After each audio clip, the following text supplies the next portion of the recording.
हमारा बंदा बड़ा बीमार है। कोई ਉਹਦੇ सारे जिसम ਦੇ ਵਿੱਚ कैंसर फैल गया, सारी बीमारी फैल गई। कोई इलाज वास्ते पैसे नहीं है। घर के बर्तन वेच के, हर चीज़ वेच के मैं ला ली। हुण मेरे को कोई चीज़ नहीं है कि जिहड़ी मैं वेच के ला ला। तुहाडी मदद चाहिए, मेहरबानी खुदा वास्ते करके हमारी मदद करो। मेरे मियाँ बहुत बीमार हैं, हस्पताल लैके जाना, सानू उन्हें मदद चाहिए, खुदा वास्ते करके मदद चाहिए। हमारा हस्बैंड बहुत बीमार है, कोई इलाज वास्ते मदद चाहिए। मेहरबानी तुहाडी, बहुत बहुत शुक्रिया।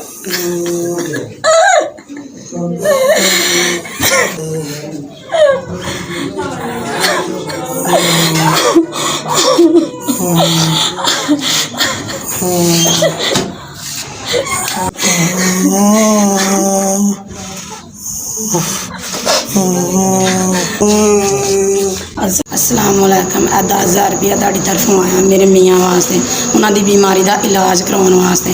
अल्लाह पाक तुहाडी तंदुरुस्ती देवे, अल्लाह पाक तुहाडी जिंदगी देवे। तुहाडे बीबी या बंदा जिन्हें दिते हैं, अल्लाह पाक उन्हें तंदुरुस्ती देवे, अल्लाह जिंदगी देवे, अल्लाह वालदैन दी तंदुरुस्ती अदा करे, जिंदगी देवे।